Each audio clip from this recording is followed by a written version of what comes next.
ಸಸಿ ಸಸಿ ನೀನಾಗಲೇ ಎದ್ಬಿಟ್ಟ ಯಾಕಿದೆಲ್ಲ ನೀನು ಮಾಡ್ತಿದ್ಯಾ? ಸುಮ್ಕೆ ಮನ್ಕಳಕ್ಕೆ ಆಗಕ್ಕಿಲ್ವ ನಿಂಗೆ? ಅಯ್ಯೇ ಅದೆಷ್ಟು ಕಿರ್ಚ್ಕತ್ತಿರ್ರಿ, ಈಗ ಏನಾಗೋಯ್ತು ಅಂತ ನಾನು ಮನ್ಗಿದ ಅಸ್ಕೆ ನಾನು ಸರಿ ಮಾಡಬಾರ್ದೆ? ಸುಮ್ಕಿರಿ, ಇವತ್ತು ಎತ್ತಿರ್ಗಾಡಕ್ಕೆ ಆಯ್ತದೆ, ಅದಕ್ಕೆ ಇದೆಲ್ಲ ಮಾಡ್ಕೊತಾವ್ನಿ. ನೋಡು, ನೀನು ಇದೆಲ್ಲ ಮಾಡೋಕ್ಕೆ ಇದು ನಿನ್ನ ಮನೆ ಅಲ್ಲೇ ಹಾಸ್ಪಿಟ್ಲು, ಇಲ್ಲಿ ಇದಕ್ಕೆ ಅಂತ ಜನ ಅವರೇ, ಅದಕ್ಕೆ ಅಂತ ನಮ್ಮ ಹತ್ರ ದುಡ್ಡು ಇಸ್ಕೊತಾರೆ. ನೀನು ಸುಮ್ಕೆ ಮನಿಕ. ಅಯ್ಯ ಈಗ ಏನು ನೋಡೋಯ್ತು, ಸರಿ ಆಯಿತು. ಎಲ್ಲೋ ಹೋಗಿದ್ರಿ? ನಾನು ಬಾತ್ರೂಮ್ಗೆ ಹೋಗ್ಬಿಟ್ಟು ಬರೋದಕ್ಕೆ ಇಲ್ಲೇ ಇಲ್ಲ ಹೊಟ್ಟೋಗಿದ್ದೀರಿ. ಎಲ್ಲೋಗಿದ್ರಿ? ಅದು ಫೋನ್ ಬತ್ತು, ಹಂಗೆ ಮಾತಾಡ್ಕೊಂಡು ಆಚೆಗೋದೆ. ಫೋನೇ ಯಾರ್ದು? ಅದು ಏನಿಲ್ಲ ಏನಿಲ್ಲ ಬಿಡು. ಏನಿಲ್ಲ ಏನಾಗದೆ ಅಂತ ಸರಿಯಾಗಿ ಹೇಳ್ರಿ. ಏನೇನಿಲ್ಲ, ಯಾರ್ದು ಫೋನ್, ಏನಂತ ವಿಷಯ? ಅದು ಏನಿಲ್ಲ, ಅತ್ತಮ್ಮ ಏನೋ ಜಾರಿ ಕೆಳಕ್ಕೆ ಬಿದ್ದೋಗಳಂತೆ, ಅದಕ್ಕೆ ಪಕ್ಕದ ಮನೆಯವ್ರು ಫೋನ್ ಮಾಡಿದ್ರು, ಯಾರೂ ಇಲ್ಲ ಮನೆಯಾಗೆ, ಯಾರು ಬೇಗ ಬರ್ರಿ ಅಂತ. ನಾನು ಫೋನ್ ಮಾಡಿ ಮಾವಂಗೆ ಹೇಳಿ, ಮಾವ ಹೋಯ್ತೀನಿ ಅಂತ ಹೇಳೋದೆ. ಏನೋ ಅತ್ತೆ ಕೆಳಕ್ಕೆ ಬಿದ್ದೋಗೋರು ಅಂತ? ಎಲ್ಲಿಂದ ಬಿದ್ದರಂತೆ? ಏನಾಗದಂತೆ? ಅಯ್ಯೋ ಯಾರು ಫೋನ್ ಮಾಡಿದ್ದು? ಬಂಗಾರ ಇಲ್ವಂತ? ಸಾವಿತ್ರಮ್ಮ ಈಗ ಹೆಂಗವ್ರಂತೆ? ಹಾಸ್ಪಿಟ್ಲ್ ಕರ್ಕೊಂಡು ಹೋಗೋರಾ? ಅಯ್ಯೋ ಸುಮ್ಕಿರೇನ್ರೆ, ನಾನು ಅದಕ್ಕೆ ನಿನ್ಗೆ ಹೇಳ್ದಿರ ಸುಮ್ಕಿದ್ದೆ, ಬಾಯಿ ತಡಿನಾರ್ದೆ ಹೇಳ್ಬಿಟ್ಟೆ. ನಿನಗೆ ಹುಷಾರಿಲ್ಲ, ನೀನು ಅಷ್ಟು ಗಾಬರಿ ಮಾಡ್ಕೊಳಕ್ಕಾಗುತ್ತೆ? ಊರಲ್ಲಿ ಜನ ಇಲ್ವೇ ನೋಡ್ಕೋತಾರೆ, ಸುಮ್ಕಿರೋ. ಮಾವ ಹಿಂಗೆ ಹೇಳಿನಿ, ಸಂತೋಷಂಗೂ ಫೋನ್ ಮಾಡೀನಿ, ನನಗೂ ಫಸ್ಟ್ಗೆ ಎಲ್ಲ ಗಾಬರಿ ಆಯಿತು. ಆಮೇಲೆ ಅವರು ನೋಡ್ಕೋತಾ ಇದ್ದೀವಿ ಅಂದಾಗ ಸಮಾಧಾನವಾಗಿ ಎಲ್ರಿಗೂ ಫೋನ್ ಮಾಡಿ ಹೇಳೋನಿ. ಈಗ ಸುಮ್ಕಿರು, ಹೋದ್ರಾಯ್ತು. ಅಲ್ಲ ಆದ್ರೂ ಮನೇಲಿ ಯಾರೂ ಇಲ್ಲ, ಈಗ ಅವರೇ ಬಿದ್ದೋಗೋರೆ ಅಂದರೆ ಏನು ಗತಿ? ನಾವು ಹೋಗೋಣ ನಡೀರಿ, ಡಾಕ್ಟ್ರ್ ಹತ್ರ ಮಾತಾಡ್ರಿ, ನಾನು ಇವಾಗ ಹುಷಾರಾಗಿವ್ನಿ, ಬೇಕಾದ್ರೆ ಆಮೇಲೆ ಬಂದು ತೋರಿಸ್ಕೊಂಡು ಹೋಗ್ತೀವಿ ಅಂತ ಹೇಳ್ಬಿಟ್ಟು ಹೋಗ್ಬಿಡೋಣ. ಡಾಕ್ಟ್ರ್ ಹತ್ರ ಮಾತಾಡ್ರಿ. ಸಸಿ ನಾಳೆ ಕಳಿಸ್ತೀವಿ ಅಂತ ಹೇಳೋರಲ್ಲ, ಇವತ್ತು ನಾವಾಗಿ ಹೋಗಿ ಮಾತಾಡೋರೆ ಸಣ್ಣಕ್ಕಿರ್ತದ? ಅವ್ರು ಹೇಳೋ ತಾನೇ ಅನ್ಕಿತ. ಸುಮ್ಕಿರು, ಈಗ ಹಾಸ್ಪಿಟ್ಲಿಗೆ ಕರ್ಕೊಂಡೋಗ್ಲಿ, ಏನಾಗದೆ ಎತ್ತ ಅಂತ ಗೊತ್ತಾದ್ಮೇಲೆ ನೋಡೋಣ. ಈಗ ಯಾಕೆ ಗಾಬರಿ ಬೀಳ್ತಿ? ಅಲ್ಲ ಏನಾರು ಹೆಚ್ಚು ಕಡಿಮೆ ಆದರೆ ಏನು ಗತಿ? ಎಲ್ಲಿಂದ ಬಿದ್ದವರೋ ಏನು ಗತಿ? ಒಂಚೂರು ಹೋಗಿ ನೋಡೋಣ. ಇಲ್ಲ ನಾನು ಇರ್ತೀನಿ, ನೀವಾರು ಹೋಗ್ಬಿಟ್ಟು ಬರೋಗ್ರಿ. ಅದೇಂಗಾದತ್ತೋ? ನಿನ್ನೆಲ್ಲ ಒಬ್ಳನ್ನೇ ಪ್ಯಾಟೆಲ್ ಬಿಟ್ಬಿಟ್ಟು ನಾನು ಅಲ್ಲಿಗೋಗೋನೆ ಆಗೋಕ್ಕಿಲ್ಲ, ಸುಮ್ಕಿರೋ. ಅಯ್ಯೋ ನಂಗೆ ಯಾಕೋ ನೀವು ಹೇಳಿದ್ಮೇಲೆ ಸಮಾಧಾನನೇ ಆಯ್ತಿಲ್ಲ. ಕಿಸೋರುಂಗಾರ ಹೇಳ್ಬೇಕಾಗಿತ್ತು. ಥೋ ಅವನೊಬ್ಬ ಕಳ್ಳನ ಮಗ, ಅವನೊಬ್ಬ ಮಗ ಅಂತ ಮಕ್ಳಿರೋ ಬದಲು ಇಲ್ದೇ ವಾಸಿ. ಸುಮ್ಕಿರು. ಮಾವ ಯಾವ ಜಮದಲ್ಲಿ ಏನು ಪಾಪ ಮಾಡಿದ್ನ ಅದಕ್ಕೆ ಹುಟ್ಟವನೆ. ಫೋನುವೇ ಮಾರ್ಕೊಂಡವನಂತೆ, ಫೋನ್ ಮಾಡಿದ್ರೆ ಬೇರೆ ಯಾರು ಎತ್ಬಿಟ್ಟು ನಮಗೆ ಮಾರ್ಬಿಟ್ಟವನೆ ಅಂತ ಹೇಳ್ತವ್ರೆ. ಥೂ ಕೆಟ್ಟ ನನ್ನ ಮಗ, ಕುಡಿಯೋ ಚಾಲ್ಗೆ ಏನು ಬೇಕಾದ್ರೂ ಮಾಡ್ತಾನೆ. ಇನ್ನು ಮನೆ ಏನು ಗತಿ ಮಾಡೋನು ಹೋಗಿ ನೋಡಬೇಕು. ಹಾಂ, ಫೋನ್ ಮಾರ್ಕೊಳ್ಳೋ ಪರಿಸ್ಥಿತಿ ಬಂದ್ಬಿಟ್ಟವನ. ಥೂ ಇವ್ನಿಗೆ ಯಾಕೆ ಇಷ್ಟು ಕೆಟ್ಟ ಬುದ್ಧಿ ಬಂತು? ಏನಾನ ಮಾಡ್ಕೊಂಡು ಹಾಳಾಗೋಗ್ಲಿ, ಈಗ ಅತ್ತಮ್ಮನ ನೋಡ್ಬೇಕಲ್ಲ. ಏನಾಯ್ತು? ಏನದು? ಅರೆ ಶಶಿ, ನೀವು ಯಾಕೆ ಹಿಂಗೆ ನಿಂತಿದ್ದೀರಿ? ನಾನು ಯಾರಪ್ಪ ಇಷ್ಟೋರಾಗಿ ಮಾತಾಡ್ತಾ ಇದ್ದಾರೆ ಅಂತ ಬಂದೆ. ನೀವು ಹಾಸಿಗೆಯಿಂದ ಕೆಳಗಿಳಿದಿದ್ದಕ್ಕೆ ಹೀಗೆಲ್ಲ ತುಂಬ ನಿಂತ್ಕೊಳಕ್ಕೆ ಹೋಗ್ಬಿಡಿ. ಅದು ಡಾಕ್ಟ್ರೇ, ಯಾಕೆ ಒಂಥರ ಗಾಬರಿ ಆದಂಗಿದ್ದೀರಿ? ಏನಾಯಿತು? ಏನಾರು ತೊಂದರೆನಾ? ಗಾಯ ಏನಾರು ನೋವಿದ್ಯಾ? ಏನಕ್ಕೆ ಹೀಗಿದ್ದೀರಿ? ಅದು ಡಾಕ್ಟ್ರೇ, ಜಮೀನ್ದಾರು ನಮ್ಮ ಮಾವರಲ್ಲ, ಅವ್ರ ಹೆಂಡ್ರು, ನೀವು ನೋಡಿರಬೇಕು. ಹಾಂ ಗೊತ್ತು, ಹೇಳಿ. ನಿಮ್ಮ ಮನೆಗೆ ನಿಮ್ಮ ಮಾವ ಹುಷಾರಿಲ್ಲ ಅಂತ ಬಂದಾಗೆಲ್ಲ ಮಾತಾಡ್ಸಿದ್ದೀನಿ. ಏನಾಯ್ತು ಇವಾಗ? ಅವರು ಊರಿನಾಗಿದ್ದರು, ಜಾರಿ ಬಿದ್ದುಬಿಟ್ಟವ್ರಂತೆ, ಅದಕ್ಕೆ ಪಕ್ಕದ ಮನೆಯವ್ರು ಫೋನ್ ಮಾಡಿದ್ರು. ಅದನ್ನ ಹೇಳ್ದೆ ಇವಳು ಗಾಬರಿ ಬಿದ್ದು ಇವಾಗ ಹೋಗೋಣ ನಡಿ ಅಂತ ಅವಳೆ. ಅಲ್ಲಿ ಎಲ್ಲರಿಗೂ ಹೇಳೋನಿ, ಇವಳಿಗೆ ಹುಷಾರಿಲ್ಲ, ಇವಳು ಟೆನ್ಷನ್ ಮಾಡ್ಕೊಂಡು ಹೋಗೋಣ ಅಂತ ಅವಳೆ. ಓ ಹೀಗಾಗಿದೆಯಾ? ಹೇಗಿದ್ದಾರಂತೆ? ಎಲ್ಲಿಂದ ಬಿದ್ದರಂತೆ? ಏನಾರು ರೇಟ್ ಆಗಿದೆಯಾ? ಹಾಸ್ಪಿಟ್ಲಿಗೆ ಕರ್ಕೊಂಡು ಹೋಗಿದ್ದಾರಾ? ಅದು ಈಗ ಗೊತ್ತಿಲ್ಲ ಡಾಕ್ಟ್ರೆ, ಆವಾಗಲೇ ಫೋನ್ ಮಾಡಿ ಅವ್ರು ಬಿದ್ದುಬಿಟ್ಟವರೇ ಬರ್ರಿ ಅಂದರು. ನಾನು ಹಿಂಗೆ ಬೆಂಗಳೂರಿನಾಗಿದ್ದೀನಿ ಹಿಂದೆ, ಅದಕ್ಕೆ ಅವರು ನಮ್ಮ ಮಾವನಿಗೆ ಬರೋಕ್ಕೆ ಹೇಳು ಅಂತ ಹೇಳೋರೆ. ನಾನು ಫೋನ್ ಮಾಡಿ ಮಾವನಿಗೆ ಎಲ್ಲರಿಗೂ ಹೇಳಿವ್ನಿ, ನನ್ನ ಫ್ರೆಂಡ್ಗೂ ಎಲ್ಲ ಮಂತಕ್ಕೆ ಹೋಗಿರ್ತಾರೆ, ಅದೇನು ಅಂತ ನೋಡ್ಬಿಟ್ಟು ಹಾಸ್ಪಿಟ್ಲಿಗೆ ಸೇರಿಸ್ತಾರೆ. ಈಗ ಇವಳು ನೋಡಿದ್ರೆ ಒಂದೇ ಸಮ ನಾವು ಹೋಗೋಣ ಅಂತಾಳೆ. ಇವಳನ್ನ ಕರ್ಕೊಂಡು ಹೋಗೋಕ್ಕಾಯ್ತದೆ ಡಾಕ್ಟ್ರ್? ಈಗ ಅದು ಅವ್ರಿಗೆ ಗಾಯ ಇವತ್ತು ಬೆಟರ್ ಇದೆ, ಬೆಳಿಗ್ಗೆ ಚೆಕ್ ಮಾಡಿದ್ರ ಪ್ರಕಾರ. ಆದರೂ ಇನ್ನೊಂದು ದಿವಸ ಇದ್ದು ಆಮೇಲೆ ಹೋಗಿರೋದು ಚೆನ್ನಾಗಿರ್ತಿತ್ತು. ಆದರೆ ಮನೇಲಿ ಬೇರೆ ಯಾರೂ ಇಲ್ವ ಅವ್ರನ್ನ ನೋಡ್ಕೊಳ್ಳೋದಕ್ಕೆ? ಇಲ್ಲ ಡಾಕ್ಟ್ರೇ, ಮನೆಯಾಗೆ ಯಾರೂ ಇಲ್ಲ, ನಾವೇ ನಾಲ್ಕಾಳಿದ್ದವರು. ನಾವಿಬ್ಬರು ಇಲ್ಲಿ ಬಂದಿದ್ದೀವಿ, ಅಲ್ಲಿ ಅತ್ತೆ ಮಾವ ಇಬ್ಬರೇ. ಮಾವನು ಫ್ಯಾಕ್ಟ್ರಿಗೆ ಹೋಗೋರು ಅಂದರೆ ಅತ್ತೆ ಒಬ್ಬರೇ ಇದ್ದಾಗೆ ಬಿದ್ದವ್ರೆ.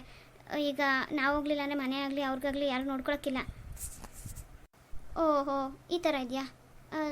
ಸರಿ, ಇವಾಗ ನಾನು ನಿಮಗೆ ಡಿಸ್ಚಾರ್ಜ್ ಬರೀತೀನಿ. ಒಂದು ಕೆಲಸ ಮಾಡಿ, ಇವಾಗ ಹೋಗಿ ಗಾಯ ಒಣಗಿದ್ರೆ ಓಕೆ, ಇಲ್ಲ ಅಂದರೆ ಮತ್ತೆ ಒಂದು ವಾರ ಬಿಟ್ಕೊಂಡು ಬನ್ನಿ. ಒಣಗಿದ್ರೆ ನೀವು ಏನು ಮೆಡಿಸನ್ ಕೊಟ್ಟಿರ್ತೀನೋ ಅದನ್ನೇ ಕಂಟಿನ್ಯೂ ಮಾಡಿ ಮುಗಿಸಿ. ಅಕಸ್ಮಾತ್ ಮಧ್ಯದಲ್ಲಿ ಏನೇ ತೊಂದರೆ ಇದ್ದರೂ ನಾನು ಟೌನಲ್ಲಿ ಯಾವಾಗ ಸಿಗ್ತೀನಿ ಅಂತ ಹೇಳಿ ಫೋನ್ ನಂಬರ್ಗೆ ಫೋನ್ ಮಾಡಿ ಕೇಳಿ ವಿಚಾರಿಸ್ಕೊಂಡು ಬನ್ನಿ, ತೋರಿಸ್ಕೊಂಡು ಹೋಗಿ. ಹಂಗ ಡಾಕ್ಟ್ರೆ? ಸರಿ ಡಾಕ್ಟ್ರೆ, ನೀವು ಹೇಳ್ದಂಗೆ ಮಾಡ್ತೀನಿ. ಡಾಕ್ಟ್ರೆ, ಅದು ನಿಮ್ಮಿಂದ ತುಂಬ ಉಪಕಾರ ಆಯಿತು. ನಾನು ನಿಧಾನಕ್ಕೆ ಓಡಾಡ್ತೀನಿ, ನಾನು ಹುಷಾರಾಗಿರ್ತೀನಿ ಡಾಕ್ಟ್ರೆ. ಬೇಗ ನಮ್ಮನ್ನು ಕಳಿಸ್ಕೊಡಿ. ನೋಡಿ, ಇವಾಗ ಕಳಿಸಿದ್ದೀನಿ ಅಂತ ಬೇರೆ ಓಡಾಡಕ್ಕೆ ಹೋಗ್ಬಿಡಿ. ಆದಷ್ಟು ಗಾಯದ ಕಡೆ ಗಮನ ಇರಲಿ. ನೀವು ಆದಷ್ಟು ರೆಸ್ಟ್ ತೊಗೊಂಡ್ರೆ ಇನ್ನೂ ಒಂದು 2-3 ದಿವಸ ಗಾಯ ಸಂಪೂರ್ಣವಾಗಿ ಒಣಗುತ್ತೆ. ಆಮೇಲೆ ನೀವು ಆರಾಮಾಗಿರ್ಬೋದು. ಆಮೇಲೆ ನಿಮ್ಮ ಮುಂದಿನ ಏನಿದೆಯೋ ಅದ್ರ ಪ್ರಕಾರ ಹೋಗೋಕ್ಕೆ ಸರಿ ಹೋಗುತ್ತೆ. ಗೊತ್ತಾಯ್ತಾ? ಸರಿ ಸತೀಶ್, ನೀವು ಬನ್ನಿ, ಬಿಲ್ ಕಟ್ಟಿ, ನಾನು ಅಲ್ಲಿ ಮೆಡಿಸನ್ ಎಲ್ಲ ಬರೆದು ಕೊಡ್ತೀನಿ. ಇಲ್ಲೇ ಸಿಗೋದು, ತೊಗೊಂಡು ಹೋಗ್ಬಿಡಿ ಮನೆಗೆ. ಆಮೇಲೆ ನಿಮ್ಗೆ ಅಲ್ಲಿ ಸಿಕ್ಕಿಲ್ಲ ಅಂದರೆ ಸುಮ್ಮನೆ ತೊಂದರೆ ಆಗುತ್ತೆ. ಬನ್ನಿ, ಅಲ್ಲಿ ಬಿಲ್ ಕಟ್ಟಿವ್ರಂತೆ. ಏನ್ರೆ, ನಾನು ಅದೇನು ಬಿಲ್ ಕತೆ ನೋಡ್ಕೊಬತ್ತೀನಿ, ನೀನು ಒಂಚೂರು ಬಟ್ಟೆಗಳೆಲ್ಲ ಎತ್ತಿಕೋ. ಹುಷಾರು, ಡಾಕ್ಟರ್ ಹೇಳಿದ ನೆನಪದ. ಇರು ಇನ್ನೊಂದು 2 ದಿವಸ ಅಂದರೂ ಆಟ ಮಾಡಿ ಹೊಂಟ್ಬಿಟ್ಟೆ. ಸರಿ, ಈಗ ಎಲ್ಲರೂ ಹುಷಾರಾಗಿರುವಂತೆ. ಬಿರ್ಬನ್ನೆಲ್ಲ ಎತ್ಕೊಂಡು ಬಾ, ನಾನು ಬಿಲ್ ಕಟ್ಬಿಟ್ಟು ಗಾಡಿ ತಗೊಂಡು ಬರ್ತೀನಿ. ಹ್ಞೂ ಸರಿ. ಎಂದ ಮೇಡಮ್, ನೀವು ಆಗಲೇ ನಿಂತಿದ್ದೀರಲ್ಲ, ಇನ್ನೂ ಸ್ವಲ್ಪ ರೆಸ್ಟ್ ಬೇಕು. ನಿಮ್ದು ಯಜಮಾನ್ರು ಬಿಲ್ಲಿಂಗ್ ಹತ್ರ ಇದ್ದಾರೆ, ಯಾಕೆ? ಅಯ್ಯೋ ನರ್ಸಮ್ಮ, ನಮ್ಮ ಅತ್ತೆಗೆ ಬಿದ್ದು ಏಟಾಗ್ಬಿಟ್ಟದೆ. ಈಗ ಅದಕ್ಕೆ ಬಿಲ್ ಕಟ್ಬಿಟ್ಟು ನಾವು ಡಿಸ್ಚಾರ್ಜ್ ಮಾಡಿಸ್ಕೊಂಡು ಹೋಗೋಕ್ಕೆ ಅಂತ ನಮ್ಮ ಮನೆಯವ್ರು ಬಿಲ್ ಕಟ್ಟಕ್ಕೆ ಹೋಗೋರೆ.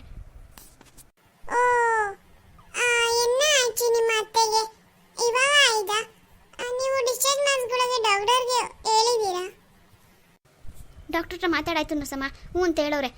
ಹಂಗೇನಾರ ಹುಷಾರಿಲ್ಲ ಅಂದರೆ ಅಲ್ಲಿ ಟೌನಿಗೆ ಬರೋಕ್ಕೆ ಹೇಳೋರೆ. ಅದಕ್ಕೆ ಇವಾಗ ಡಿಸ್ಚಾರ್ಜ್ ಮಾಡಿಸ್ಕೊಂಡು ಹೋಗ್ತಾ ಇದ್ವಿ. ಅದು ನಮ್ಮ ಅತ್ತೆಗೆ ಎಲ್ಲಿ ಜಾರ್ ಬಿದ್ದುಬಿಟ್ಟು ಏಟಾಗ್ಬಿಟ್ಟದಂತೆ. ಅಲ್ಲಿ ಮನೆಯಾಗ ಯಾರೂ ಇಲ್ಲ, ಅದಕ್ಕೆ ಹೋಗ್ತಾ ಇದ್ವಿ. ಎಂದ ಗುರುವಾರಪ್ಪ, ನಿಮಗೆ ಎಂದ ಟೆನ್ಷನ್? ಸರಿ ಆಯ್ತು, ನಾನು ಏನಾದ್ರು ಹೆಲ್ಪ್ ಮಾಡಬೇಕಾ? ಇಲ್ಲ ನರ್ಸಮ್ಮ, ನಾನು ಬೆಡ್ಡೆಲ್ಲ ಸರಿ ಮಾಡೀನಿ, ಬಟ್ಟೆ ಪ್ಯಾಕ್ ಮಾಡ್ಕೊತೀನಿ. ಅಷ್ಟೊತ್ತಿಗೆ ನಮ್ಮ ಯಜಮಾನರು ಗಾಡಿ ತರ್ತಾರೆ, ಹೊಂಟು ಬರ್ತೀವಿ. ಅಯ್ಯೋ ಮೇಡಮ್, ಬೆಡ್ ಎಲ್ಲ ನೀವೇ ಆಗಿ ಸರಿ ಮಾಡಿದ್ದೀರಾ. ಆಯಾ ಇದ್ದಾರೆ, ನಿಮಗೆ ಬಡ್ಡೆ ಬ್ಯಾಗಿಂಗಿಗೆ ನಾನು ಏನಾದ್ರು ಹೆಲ್ಪ್ ಮಾಡಲಾ? ಏನಾದ್ರು ಬೇಕಿದ್ದ ಮೆಡಿಸಿನ್ ಏನಾದ್ರು ತಂದ್ಕೊಡ್ಬೇಕಾ? ಇಲ್ಲ ಇಲ್ಲ, ಮಾತ್ರೆ ಎಲ್ಲ ನಮ್ಮ ಯಜಮಾನರೇ ತಗೋತಾರೆ. ಬಟ್ಟೆ ಏನು ಒಂದೇ ಬ್ಯಾಗು, ಒಂದು 3 ಜೊತೆ ಬಟ್ಟೆವೆ, ಅಲ್ಲೇ ಅವೆ, ಎಲ್ಲ ಹಾಕೋತೀನಿ. ನರ್ಸಮ್ಮ, ನಿಮ್ಮಿಂದ ತುಂಬ ಉಪಕಾರ ಆಯಿತು. ನಾವಿನ್ನು ಹೋಗಿದ್ದು ಬರ್ತೀವಿ. ಮೇಡಮ್, ನೀವು ಆದರೆ ಹೇಳಬಾರ್ದು. ಕೆಲವೊಂದು ಜಾಗಕ್ಕೆ ಹೋಗ್ಬೇಕು ಬರಬೇಕು, ಹೋಗ್ಬಾರ್ದೀನಿ ಅಂತ ಹೇಳಬಾರ್ದು, ಮತ್ತೆ ಅಲ್ಲಿಗೆ ಬರೋ ಕೆಲಸ ಮಾಡ್ಕೋಬಾರ್ದು. ಅದು ಕೆಲವೊಂದು ಜಾಗ ಇದೆ, ಅದರಲ್ಲಿ ಹಾಸ್ಪಿಟ್ಲು ಒಂದು. ಹೇಳಬೇಡಿ ಬರ್ತೀವಿ ಅಂತ, ಸುಮ್ಮನೆ ಓಡಿ. ಏನು ಮೇಡಮ್ ಅವರು ಆರಾಮಾಗಿ ಕೂತ್ಬಿಟ್ಟಿದ್ದೀರಾ? ಕೆಲಸ ಎಲ್ಲ ಮುಗೀತೋ? ಕೆಲಸನೂ ಮುಗೀತು. ಹನಿಮೂನ್ಗೆ ಓಕೆ, ಏನೇನು ಬೇಕು ಅಂತ ಎಲ್ಲ ಲೀಸ್ಟ್ ಮಾಡಿಕೊಂಡು ಆಯಿತು. ವಾ, ಲೀಸ್ಟಾ? ಕತೆ ಕೇಳು, ಏನೇನು ಮಾಡಿದ್ದೀರಿ? ಬನ್ನಿ ಕುತ್ಕೊಳ್ಳಿ, ಹೇಳ್ತೀನಿ. ಹೇಳಿ ಮೇಡಮ್ ಅವರೇ, ಏನು ಲೀಸ್ಟ್ ಮಾಡ್ಕೊಂಡಿದ್ದೀರಿ? ಏನು ಇಲ್ಲೇ ಸಿಗ್ತದೋ ಇಲ್ಲ ಸಿಟಿಗೆ ಹೋಗ್ಬೇಕು? ಸಿಟಿಗೇನು ಬೇಡ, ಮೊನ್ನೆ ಹೋಗಿದ್ವಲ್ಲ ಅಲ್ಲೇ ಹೋದರೆ ಸಾಕು, ಎಲ್ಲ ಸಿಗ್ತದೆ.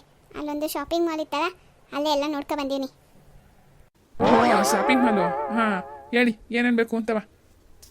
ಹೆಂಡತಿ ಆಸೆ ಪೂರೈಸಿದು ಗಂಡನ ಧರ್ಮ ಅಲ್ವೇ, ಮಾಡೋಣ. ರೀ ನೀವು ನನ್ನನ್ನು ಪ್ರೀತಿ ತಾನೇ ಮದುವೆ ಆಗಿದ್ದು, ನಿಮಗೆ ನಾನು ಅಂದರೆ ಇಷ್ಟ ಅಲ್ವೇ? ನಾನೇನು ಕೇಳೋರು ಇಲ್ಲ ಅನ್ನಲ್ಲ. ಅಯ್ಯ ಇಲ್ಲ, ನಂಗಿರೆ ನಿನ್ನ ಆಸೆ ಏನು ಅಂತಲೇ ಕೇಳ್ತಾ ಇರಲಿಲ್ಲ. ಹೇಳಿ ಮೇಡಮ್ ಅವರೇ, ಏನು? ಅದು ಅಲ್ಲಿ ಶಾಪಿಂಗ್ ಮಾಲಲ್ಲಿ ಒಂದು ಡ್ರೆಸ್ ಹಾಕಿದ್ರು, ತುಂಬ ಚೆನ್ನಾಗಿತ್ತು ಗೊತ್ತಾ. ಹೀರೋಯಿನ್ಗಳು ಹಾಕೋತಾರಲ್ಲ ಆ ಥರ ಇತ್ತು. ಆ ಡ್ರೆಸ್ ಅಂದರೆ ನಂಗೆ ತುಂಬ ಇಷ್ಟ. ನಾ ಹನಿಮೂನ್ಗೆ ಅದೇ ಡ್ರೆಸ್ ಹಾಕೋಬೇಕು ಅಂತ ಆಸೆ. ನಂಗೆ ಅದೊಂದು ಡ್ರೆಸ್ ಕೊಡಿಸ್ರಿ. ಹೇ, ಹನಿಮೂನ್ಗೆ ಹೋಗೋಕ್ಕೆ ಇಂಥದ್ದೇ ಡ್ರೆಸ್ಸು ಅಂತದಾ? ಸರಿ, ಎಷ್ಟಿತ್ತು? ಎಂಥ ಡ್ರೆಸ್ಸು? ರೀ ಗೌನು, ಅದು ಗೊಂಬೆಗೆ ಹಾಕಿದ್ರು, ತುಂಬ ಚೆನ್ನಾಗಿತ್ತು. ಅದಕ್ಕೆ ಅದಕ್ಕಂದ್ರೆ ಇಷ್ಟ ಆಗೋಯ್ತು. ಓಹೋ, ಹಂಗಾರೆ ಎಷ್ಟು ಅಂತ ಹೇಳ್ಬಿಡಿ. ಅದು ಏನಿಲ್ಲ, ಅದು 15,000 ಅಂತೆ. ತುಂಬ ಚೆನ್ನಾಗೈತೆ ರೀ. ಅದು ಕುಂದನ್ ವರ್ಕ್ ಎಲ್ಲ ಮಾಡೋರೆ. ಎಷ್ಟು ಗ್ರ್ಯಾಂಡ್ ಆಗೋದೆ ಅಂದರೆ, ಈಗ ಹನಿಮೂನ್ಗೂ ಹಾಯ್ಕೊಂಡು ಹೋಗ್ಬೋದು, ಆಮೇಲೆ ಬಂದೆ ಯಾವ್ದಾರ ಪಾರ್ಟಿ ಫಂಕ್ಷನ್ಗಳಿಗೂ ಹಾಯ್ಕೋಬೋದು. ತುಂಬ ಚೆನ್ನಾಗಿರ್ತದೆ. ಅದು ತಗೊಳ್ರಿ. ಹಾಂ, 15,000ನಾ? ಪವಿ, 15,000 ರೂಪಾಯಿ ಕೊಟ್ಟು ಈಗ ಬಟ್ಟೆ ತೊಗೊಳ್ಳೋ ಅಂಥದ್ದು ಏನಿದೆ? ಹೇಗಿದ್ರು ಮೊನ್ನೆ ಮದುವೆಲೆಲ್ಲ ಅಷ್ಟೊಂದು ದುಡ್ಡು ಕೊಟ್ಟು ತೊಗೊಂಡಿದೆಯಲ್ಲ, ಅದೇ ಅವಾಗ ಒಂದ್ಸರಿ ಹಾಕಿದ್ಬಿಟ್ರೆ ಬೀರುಲೇ ಇದೆ. ಈಗ ಮತ್ತೆ ಅಷ್ಟೊಂದು ದುಡ್ಡು ಕೊಟ್ಟು ಬಟ್ಟೆ ತೊಗೊಳ್ಳೋ ಅಗತ್ಯ ಇದೆಯಾ? ನನಗೆ ದುಡ್ಡು ಖರ್ಚು ಮಾಡೋದು ಅಂತಲ್ಲ, ಏನಾದ್ರು ಪ್ರಯೋಜನಕ್ಕೆ ಬರೋವಂಥದ್ದಕ್ಕಾರೆ ಸರಿ. ಬರೀ ಬಟ್ಟೆಗೆ ಇಷ್ಟೊಂದು ದುಡ್ಡು ಹಾಕ್ಕೊಂಡು ಕೂತ್ಕೊಂಡ್ರೆ ಬಟ್ಟೆಗಲ್ಲ ಅಂತ ಅಮ್ಮ ಹೇಳ್ತಾಳೆ. ಆ ರೀತಿ ವೇಸ್ಟ್ ಆಗಬಾರ್ದು ಅಂತ. ರೀ, ಮದುವೆಗೆ ತೊಗೊಂಡಿದ್ದು ಮದುವೆಗೆ ಅಂತ ಹೇಳಿ ತೊಗೊಂಡಿದ್ದು. ಏನು ಅವಾಗ ತೊಗೊಂಬಿಟ್ವಿ ಅಂತೇಳಿ ಎಲ್ಲ ಕಡೆಗೂ ಅದನ್ನೇ ಹಾಕೊಂಡು ಓಡಾಡೋಕ್ಕಾಗುತ್ತಾ? ಅದಿಷ್ಟು ದೊಡ್ಡ ಇರೋ ಲೆಹಂಗ ಹಾಕ್ಕೊಂಡು ನಾನು ಹನಿಮೂನಿಗೆ ಬರೋಕ್ಕಾಗುತ್ತಾ? ಯಾವಾಗಾರು ಹಾಕೊಂಡ್ರೆ ಆಯಿತು. ಇವಾಗ ಅದನ್ನು ತೊಗೊಂಡ್ವಿ ಅಂತ ಹೇಳಿ ಜೀವನದಲ್ಲಿ ಬಟ್ಟೆನೇ ತೊಗೊಳೋದು ಬೇಡವಾ? ನಿಮ್ಮಮ್ಮ ಹೇಳ್ತಾರೆ, ಅವ್ರಿಗೇನು ಗೊತ್ತಾಗುತ್ತೆ, ವಯಸ್ಸಾಗಿದ್ದಾರೆ, ಅವ್ರಿಗೊಂದು ಕಾಟನ್ ಸೀರೆ ಕೊಟ್ಟರೆ ಸಾಕು. ನಮಗೆ ವಯಸ್ಸಿರೋರು ತಾನೇ ಸಂತೋಷ ಪಡಬೇಕು, ಅದಕ್ಕೆ ತಾನೇ ಅಷ್ಟು ಒಳ್ಳೊಳ್ಳೆ ಬಟ್ಟೆಗಳು ಬರುತ್ತೆ. ನಮ್ಮಂಥವ್ರು ಹಾಕ್ಕೋಬೇಕು, ಖುಷಿ ಪಡಬೇಕು. ಈಗ ಹಾಕ್ಕೊಳ್ತಾ ಇನ್ನೇನು ವಯಸ್ಸಾದ್ಮೇಲೆ ಹಾಕ್ಕೊಳ್ಳೋದಾ? ನಾನೇನು ಸುಮ್ಮನೆ ಕೇಳ್ತಾ ಇದ್ದೀನ, ಹನಿಮೂನ್ಗೆ ಹೋಗೋದಕ್ಕೆ ತಾನೇ ಕೇಳ್ತಾ ಇರೋದು. ಅಯ್ಯೋ, ಕೋಪ ಮಾಡ್ಕೋಬೇಡ ಪವಿ, ನಾನು ಹೇಳೋದು ಸ್ವಲ್ಪ ಅರ್ಥ ಮಾಡ್ಕೊ. ಈಗ ನಾನು ನಿನಗೆ ಕೊಡಿಸ್ಬಾರ್ದು ಅಂತ ಹೇಳ್ತಾಯಿಲ್ಲ, ಅದೇ ಥರದ್ದು ಕಡಿಮೆ ಬೆಲೆಗೆ ತಗೋ. ಅಷ್ಟೊಂದು ದುಡ್ಡು ಕೊಟ್ಟು ಒಂದು ಬಟ್ಟೆ ತೊಗೊಳ್ಳೋ ಬದಲು ಅದು ಅಲ್ಲ, ಅದನ್ನ ಇವಾಗ 1-2 ಸರಿ ಹಾಕ್ತೆ, ಆಮೇಲೆ ಬೇರೂರು ಇಡ್ತೀಯ. ಅದೇ 15,000 ರೂಪಾಯಿ ಬೇರೆ ಯಂತ್ರ ಮೇಲಾರು ಹಾಕಿದ್ರೆ, ಒಂದು ಚಿನ್ನದ ಮೇಲೆ ಹಾಕಿದ್ರು ಎಷ್ಟೋ ಒಳ್ಳೆಯ ಲಾಭ ಇರುತ್ತೆ. ಈ ಬಟ್ಟೆ, ಗಾಡಿ, ಫೋನು ಇವಕ್ಕೆಲ್ಲ ತುಂಬ ದುಡ್ಡು ಹಾಕಿದ್ರೆ ಒಂದು ಸರಿ ಕೊಡುವಾಗಷ್ಟೇ, ಮತ್ತೆ ಅದಕ್ಕೆ ಬೆಲೆ ಇರಲ್ಲ. ಅಲ್ಲ ರೀ, ನೀವು ಹೇಳೋದು ನೋಡಿದ್ರೆ ಈಗ ಬೇರೆ ಯಾರು ಮೊಬೈಲ್ನ ಜಾಸ್ತಿ ಬೆಲೆ ಕೊಟ್ಟು ತಗೋತಾನೆ ಇಲ್ವೇ? ಈಗ ಗಾಡಿಗೆ ಯಾರು ಜಾಸ್ತಿ ಬೆಲೆ ಕೊಟ್ಟು ತಗೋತಾನೆ ಇಲ್ವೇ? ಬಟ್ಟೆಗಳ್ನ ಯಾರು ಬೆಲೆ ಬಾಳೋ ಹಾಕೋತಾನೆ ಇಲ್ವೇ? ಎಲ್ಲರೂ ಹಿಂಗೆ ಯೋಚನೆ ಮಾಡ್ತಾರಾ? ದುಡ್ಡಿರೋತ್ತೆ ಖರ್ಚು ಮಾಡಿರ್ತೀನಿ, ಇಲ್ಲ ಅಂದಿರ ಕೇಳೋಕ್ಕಾಯ್ತಿತ್ತೆ. ನಮ್ಮ ಅಪ್ಪನ ಮನೇಲಿ ನನಗೆ ಏನಾದ್ರು ಕೇಳಿ ನಂಗೆ ಹಿಂಗೆ ಅಂದಿರಲಿಲ್ಲ. ನೀವು ಒಂದು ಡ್ರೆಸ್ಸಿಗೆ ಹೆಂಗಂತಿದ್ದೀರಿ ನೋಡು. ಅದು ಅಲ್ಲದೆ ಈಗಿನ ಕಾಲದಲ್ಲಿ ನೀವು ಹೇಳಿದ್ರ ಇವುಗಳು ಹಾಕೊಂಡ್ರೇ ಬೆಲೆ. ನೋಡು ಪವಿ, ಯಾರೋ ಬೆಲೆ ಕೊಡಲಿ ಅಂತ ನಾವು ಹಾಕೋಬಾರ್ದು. ನಮ್ಗೆ ಇಷ್ಟವಾ, ನಮಗೆ ಅನುಕೂಲ ಆಯ್ತಾ, ನಮ್ಗೆ ಹೆಂಗೆ ಬೇಕೋ ಹಂಗೆ ನಾವು ಹಾಯ್ಕೋಬೇಕು. ಅದನ್ನ ಬಿಟ್ಟು ಬೇರೆ ಯಾರೋ ನೋಡ್ತಾರೆ ಅಂತ 50,000 20,000 ಅಂತ ಬಟ್ಟೆಗೆ ಬೆಲೆ ಹಾಕೋಕ್ಕಾಯ್ತದ? ಸ್ವಲ್ಪ ಅರ್ಥ ಮಾಡ್ಕೊ. ನಾನೂ ಒಂದೊಂದು ರೂಪಾಯಿ ಜೋಡಿಸಿ ಈ ಮಟ್ಟಕ್ಕೆ ಬಂದಿರೋದು. ನನಗೆ ದುಡ್ಡಿನ ಬೆಲೆ ಗೊತ್ತದೆ. ಹಂಗಂತ ನಾನು ಹಿಂಗೆ ಕೊಡ್ಸೋಕ್ಕಾಗಲ್ಲ ಅಂತ ಹೇಳ್ತಾ ಇಲ್ಲ. ಸ್ವಲ್ಪ ಈ ಥರ ಖರ್ಚುಗಳು ಅವಾಯ್ಡ್ ಮಾಡು. ಬೇರೆ ಏನಾರು ಬೇಕಾದ್ರೆ ಕೇಳೋ, ಅದು ಕೊಡಿಸ್ತೀನಿ. ನೋಡಿ, ಕೇಳಿದ್ದನ್ನು ಕೊಡ್ಸೋಕ್ಕಾಗಿಲ್ಲ ಅಂದರೆ ಬೇರೆ ಏನೋ ಕೊಡ್ಸೋ ಮಾತಾಡಬೇಡ್ರಿ ನೀವು. ಈಗ ನಾನು ಕೇಳಬಾರ್ದೇನು ಕೇಳಿಲ್ಲ. ಈಗಿನ ಕಾಲದಲ್ಲಿ ಎಲ್ಲರೂ ಆಯ್ಕೊಳ್ಳೋಂಥದ್ದೇ ಅದು. ಅದನ್ನು ಕೇಳಿದ್ರು ಆಗಲ್ಲ ಅಂದರೆ ನಾನೇನು ಮಾಡಲಿ? ನಿಮ್ಮ ಇಷ್ಟ ಬಂದಂಗೆ ಮಾಡ್ಕೊಳ್ಳಿ. ಇರೋ ಬಟ್ಟೆನ ಆಯ್ಕೊಂಬರ್ಬೇಕಷ್ಟೇ. ಎಲ್ಲದಕ್ಕೂ ನಮ್ಮಮ್ಮ ಹಂಗೆ ಹೇಳಿದ್ರು ಹಿಂಗೆ ಹೇಳಿದ್ರು ಅಂದ್ಕೊಂಡು. ಪವಿ, ಇಷ್ಟಕ್ಕೆಲ್ಲ ಬೇಜಾರು ಮಾಡ್ಕೋಬೇಡ. ನಾನು ಹೇಳೋದು ಸ್ವಲ್ಪ ಅರ್ಥ ಮಾಡ್ಕೋ. ನೋಡಿ, ನೀವು ನನ್ನ ಮುಟ್ಲು ಬೇಡಿ, ಇಲ್ಲಿ ಕುತ್ಕೊಳ್ಳಬೇಡಿ, ಸುಮ್ಮನೆ ಎದ್ದು ಹೋಗಿ. ನೋಡು ಪವಿ, ಹಿಂಗೆ ಸಣ್ಣ ಪುಟ್ಟದಕ್ಕೂ ಆಟ ಮಾಡಿಕೊಂಡು ಜಗಳ ತಂದ್ಕೋಬೇಡ. ನನಗೆ ನಿಮ್ಮ ಹತ್ರ ಜಗಳ ಆಡೋ ಆಸೆ ಇಲ್ಲ. ಏನು ಕೇಳಿದ್ರು ಅದಾಗಲ್ಲ ಇದಾಗಲ್ಲ ಅಂದ್ಕೊಂಡು. ಏನೋ ಲೈಫಲ್ಲಿ ಒನ್ ಟೈಮ್ ಹೋಗೋ ನಿಮ್ಮನ್ಗೆ ಕೇಳಕ್ಕೆ ಹೋದರೆ ಅದಕ್ಕೂ ಹಿಂಗೆ ಕೊಂಕಳು. ಏನೋ ಬಟ್ಟೆ ಹಾಕೊಂಡೋದ್ರೆ ನಾನು ನಿಮ್ಮನು ಈಗ ಬೇರೆ ಯಾವುದು ಬಟ್ಟೆನೇ ಇಲ್ವಾ ನಿನಗೆ? ಅಮ್ಮ ಸೀರೆ ತೆಗೆದಿಟ್ಟಿದ್ದಲ್ಲ, ಉಟ್ಕೊಂಡು ಬರೋಕ್ಕಾಗಲ್ವಾ? ನನಗೆ ಆ ಸೀರೆಗಳು ಬೇಕಾಗಿಲ್ಲ. ಅದನ್ನು ನಾನು ಅವತ್ತೇ ಹೇಳಿದ್ನಲ್ಲ. ಸುಮ್ಮನೆ ನೀವು ನನ್ನ ತಲೆ ತಿನ್ಬೇಡಿ. ಕೊಡ್ಸಂಗಿರೋ ಡ್ರೆಸ್ ಕೊಡಿಸಿ, ಇಲ್ಲಾಂದರೆ ಸುಮ್ಮನೆ ಇದ್ಬಿಡಿ. ಛೇ, ಯಾವಾಗಲೂ ಇದಾಯ್ತು ಉಳ್ದು ಹಿಡ್ದಿದ್ದು ಹಠ ಬಿಡಲ್ಲ. ಯಾವಾಗ ನೋಡು ಅಮ್ಮ ಹಂಗಂದ್ಲು ಹಿಂಗಂದ್ಲು ಅಂದ್ಕೊಂಡು ನಾನೇನು 60 ವರ್ಷದ ಅಜ್ಜಿನ ಅವ್ರ ಅಮ್ಮ ನನಗೆ ಇರೋದಕ್ಕೆ. ನಮ್ಮ ಆಸೆ ಕನಸುಗಳಿಗೇನು ಬೆಲೆ ಇಲ್ವಾ?